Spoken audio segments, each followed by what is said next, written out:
Make some introduction on our webinar series relating to pharmacoeconomics and its practical implications. In the whole set of webinars, we will provide some introductory input at the beginning, and then we will provide some more sophisticated knowledge on methods, aims, practical use, and how to interpret both clinical and cost input to pharmacoeconomic analysis, as well as how to interpret results of pharmacoeconomic analysis. Today will be the first webinar, and the last one is scheduled on November this year. All webinars are planned on Tuesdays from 5 p.m. to 5:30 p.m. and should take about 30 minutes. They all will include one lecture and Q&A session. Our lecturers will be experts and professionals, and they will share their knowledge and experience with the audience. And the full list of our lectures and topics during our webinar series you have just presented by Danny. So I would like to welcome you not only today, but also on other presentations which will take part in coming months. Okay, so I think that we could start with the webinar today with our presentation, and now I will present my presentation. Okay, I believe you can see it. Perfect. In case of any technical problems, please let me know immediately. And let's start. Let's start with the most, substantial, most crucial definitions. What is pharmacoeconomic analysis? It's an analytical tool which is used to identify, measure, and compare costs and clinical benefits of at least two alternatives. Always in pharmacoeconomic analysis, we have to compare new therapy, which we call intervention, with standard therapy, which is called comparator.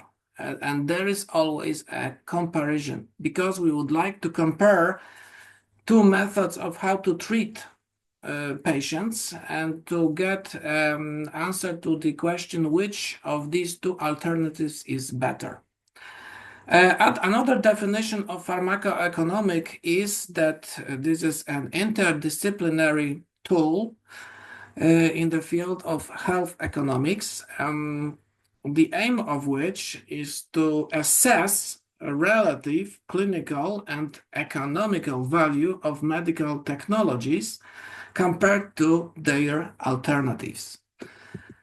So the most crucial issue is that in economic analysis, we have to compare a new therapy, which we called intervention, with something another, with standard care, which we call comparator, in terms of costs as well as in terms of clinical outcomes gained thanks to intervention compared to comparator.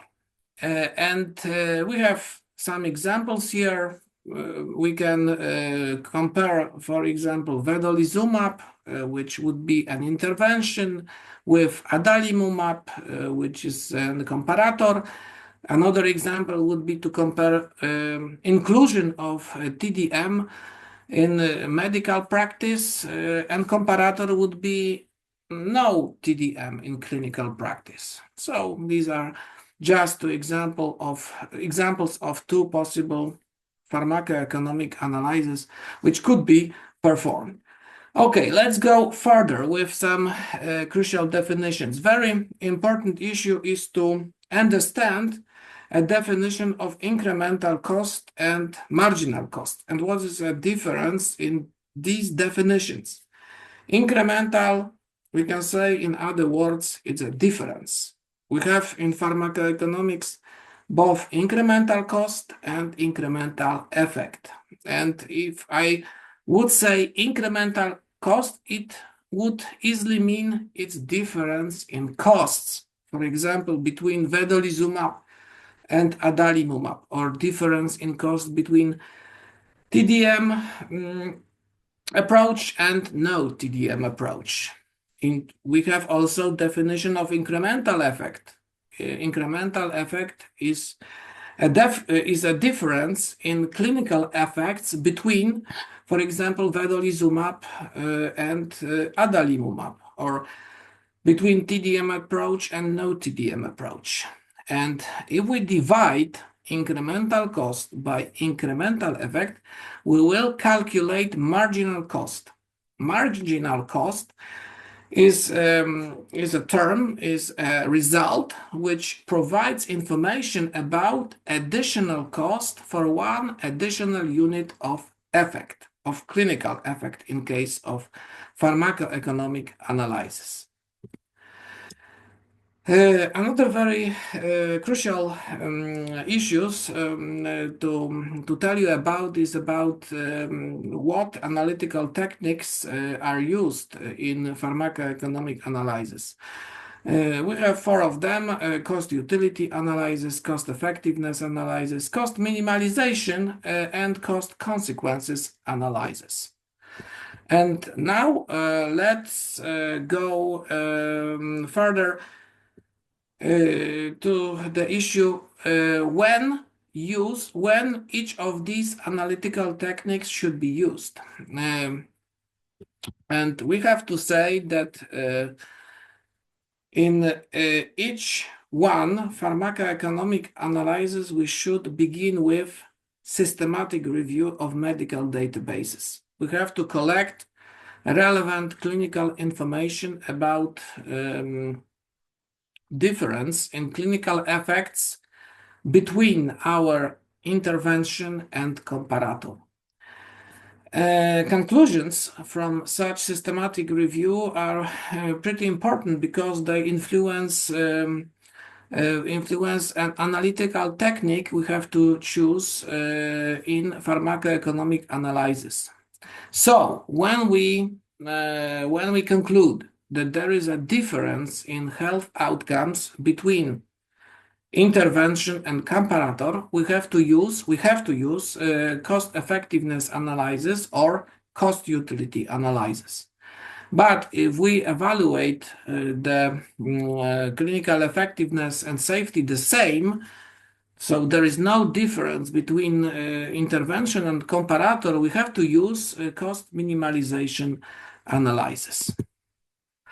So in other words, in case of cost effectiveness analysis and cost utility analysis, we have to compare both costs and clinical effects between the intervention and comparator. But in case of cost minimalization analysis, we have to compare only costs because health outcomes are the same. There is no difference between them, so we have to focus on costs only.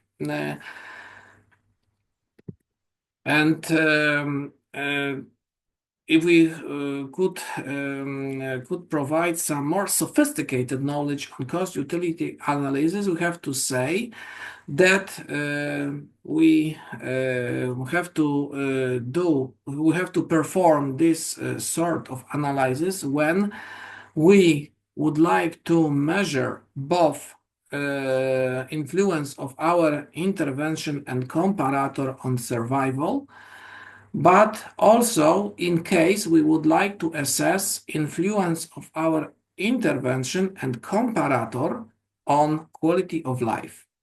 So this is a very important issue.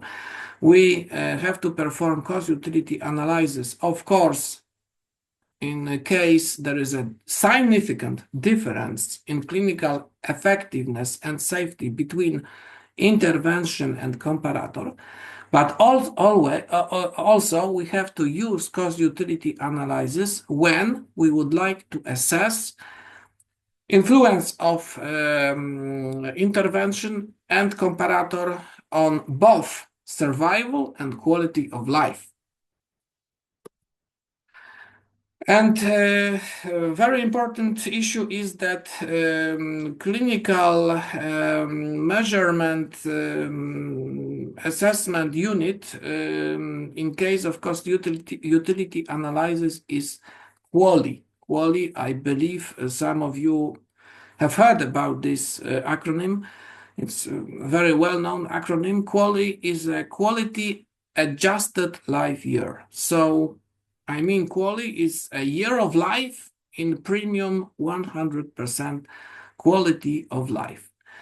And in cost utility analysis, we calculate how much we have to pay for additional QALY in case we use intervention in place of comparator. How to calculate this? We have to calculate incremental cost-utility ratio. ICR. Incremental cost-utility ratio. It's a basic result. It's a basic parameter of a cost-utility analysis. We can calculate this incremental cost-utility ratio when we divide incremental cost by incremental effect. So, in other words, when we divide difference in costs between, for example, two pharmacotherapies, between intervention and comparator, by difference in clinical effects, in QALYs, which we could gain if in case we use intervention, and QALY which we can gain in case we use comparator. So when we divide the difference in costs between intervention and comparator by difference in clinical effects between intervention and comparator, we can calculate marginal cost, which is called incremental cost-utility ratio, which provides us information how much we have to pay if we got one additional QALY, if we use intervention in place of comparator. I believe it's clear for you, but in case you would like to ask for something, please do.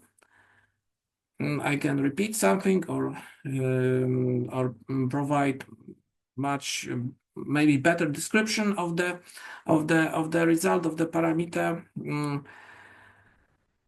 but it's the crucial thing. You will learn and you will understand the definition of incremental cost-utility ratio, because it's the most fundamental parameter in pharmacoeconomics. And it's also very important for healthcare decision makers, because if a healthcare decision maker will receive cost-utility analysis with comparison of intervention and comparator, he could compare the result of cost-utility analysis with threshold value, which is 3 times GDP per capita. And if the result of pharmacoeconomic analysis, result of cost-utility analysis is below the threshold value, the intervention is cost-effective, is cost-utilitarian, we can say, in comparison to comparator. But if the result of cost-utility analysis, so in other words, cost per additional QALY is higher than threshold value, higher than 3 times GDP per capita, the intervention is not cost-effective or cost-utilitarian versus comparator. It's how to read, how to interpret results of cost-utility analysis. So the most important things we have here, a unit of clinical effect in cost-utility analysis is QALY, and cost measure is, of course, monetary unit. Another very important pharmacoeconomic analysis is cost-effectiveness analysis, and we use this technique when we have proven in systematic review that there is a significant difference in clinical effectiveness or safety between intervention and comparator, but we would like to assess result in terms of cost per lig, life years gained.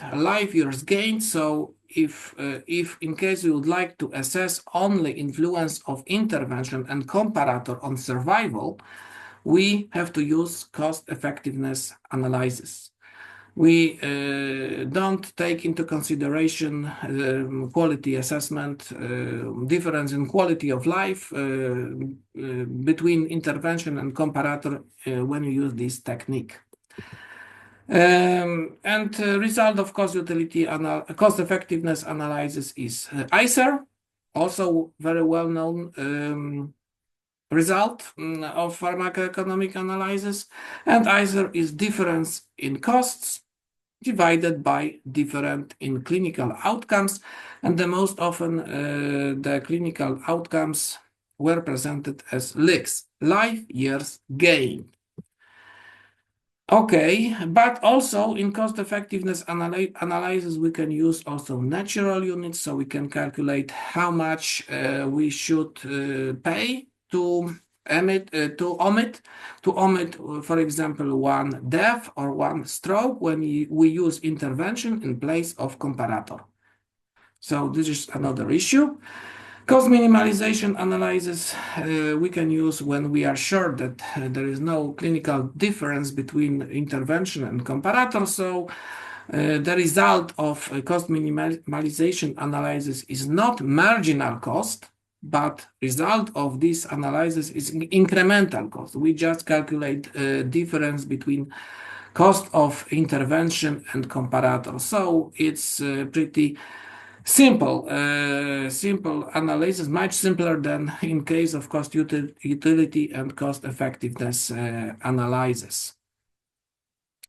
And how to interpret results of this pharmacoeconomic analysis? We could achieve three sorts of results and conclusions from these pharmacoeconomic analysis. We can get a conclusion that intervention is cost-effective or cost-utilitarian in comparison with comparator.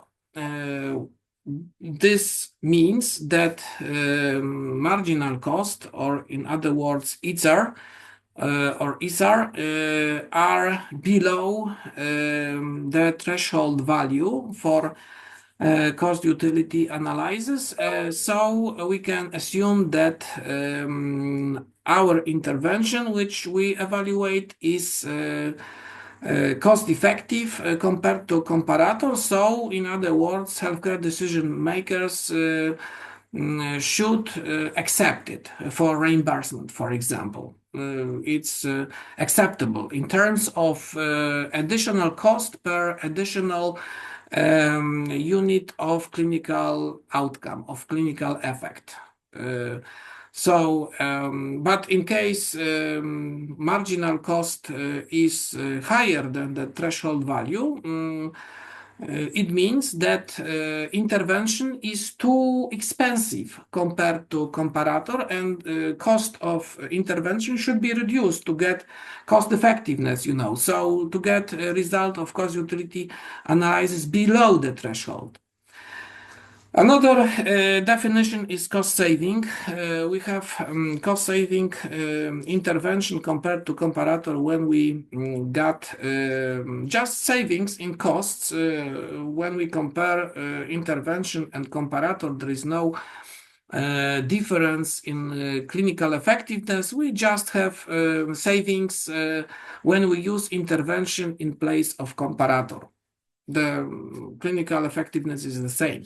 And the last one definition, dominant over comparator. When intervention is dominant over comparator, it's a situation when intervention is clinically better. There is a significant difference in clinical effectiveness between intervention and comparator.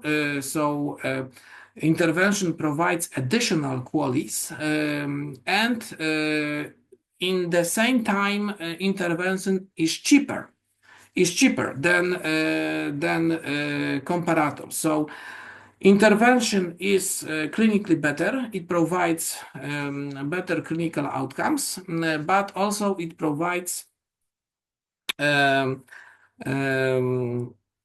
savings for the system, for the healthcare system. So that's the best situation. Intervention dominant over comparator is the best situation for intervention. It's clinically and economically dominant over comparator. And I have two short examples of pharmacoeconomic analysis. The first one is publication of Gomez Arango. In this publication, cost effectiveness of TDM of adalimumab therapy was compared with no TDM approach, and the conclusions were that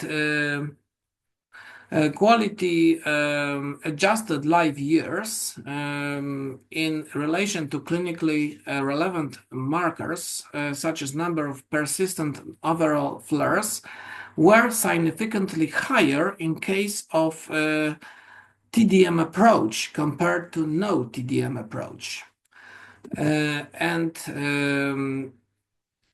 In such a case, we can say that clinical effects in case of TDM use were better than in case of no TDM approach. So a number of flares was lower in the intervention group, and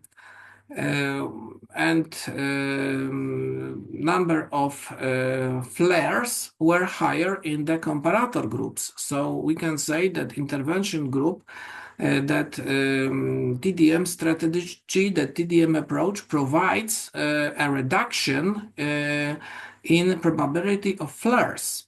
So it was clinically effective.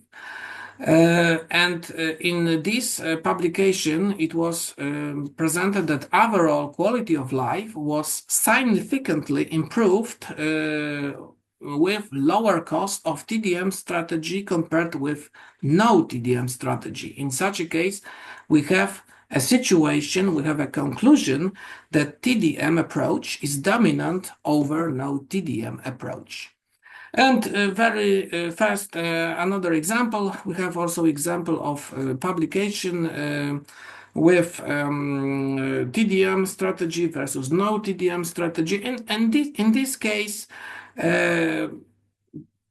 authors revealed no statistically significant difference in clinical outcomes between TDM approach and no TDM approach, but they prove that that some savings were generated thanks to TDM approach implementation. So conclusion of this pharmacoeconomic analysis was that TDM is cost saving in relation to no TDM strategy.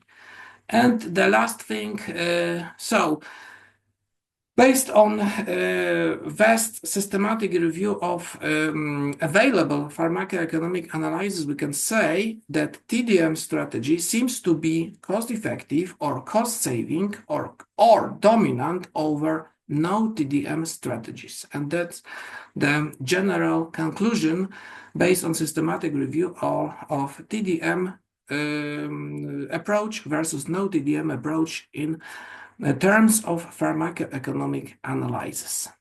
Okay, thank you very much for your attention. And if you have any questions, please ask. Thank you. Thank you very much. So maybe we can you can unshare your screen and ask the audience if they have some questions. So you can open up your camera and microphone if you want to, and please raise your hand if you want to ask a question. So my first question is when you talk about the cost minimization, it is very straightforward. It seems quite, let's say, not easy, but yeah, it seems more evident to me. And when it comes to a cost utility and cost effectiveness, there are the two markers. So you have the QALYs on the one hand, and you have the LIG, so the life Life years gained, yes. Life years gain. gained, yes. So these are quite different. So can you explain which are between the cost utility and the cost effectiveness, which is the most popular, which is the most used?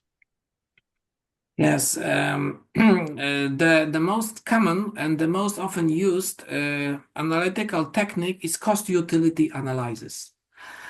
Cost utility analysis, we can say it's the basic analysis which is used in healthcare decision making. There are at least two reasons for this. The first reason is a cost utility threshold that I mentioned earlier. When you have a result of your cost utility analysis, you can compare it with a cost utility threshold. And it's very helpful for healthcare decision makers because it's quite easy for them to compare result of cost utility analysis with threshold value for a country and to decide on this basis about reimbursement, for example, of the intervention in comparison to standard therapy used in the country. So it's very helpful and it's very friendly analytical technique for healthcare decision makers. That's why they prefer to be shared, to be provided with cost utility analysis, because it's very easy for them to use results of cost utility analysis, because they can use cost utility threshold 3 times GDP per capita. It's accepted in almost all countries with pharmacoeconomic analysis, and they have, a background. They have some ground for decision making. It's very helpful for them. That's the first reason.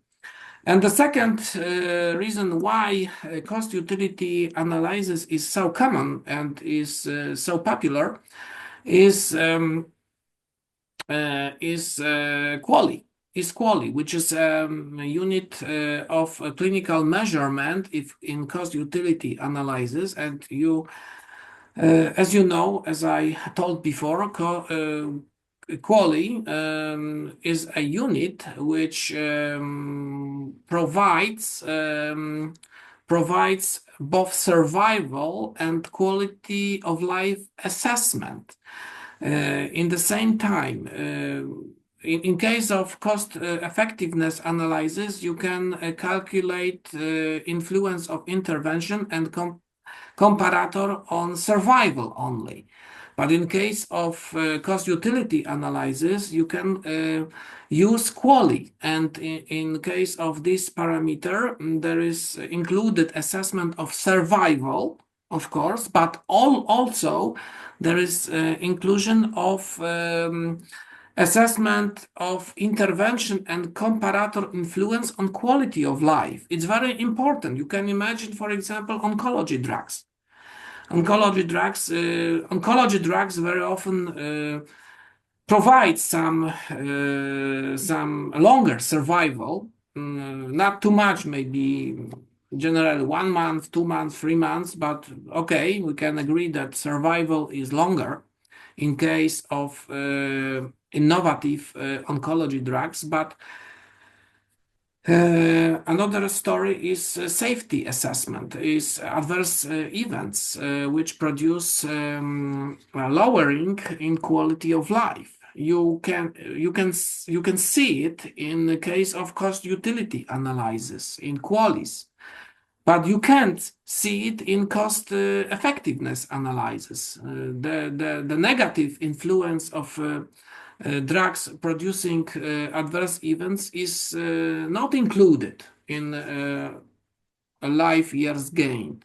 So this is the second reason. The second reason, QALY is much better unit of clinical measurement assessment than LIG, for example. So this is a very important issue, and I believe you can feel that QALY is better than LIG, and that's why cost utility analysis is more popular than cost effectiveness analysis.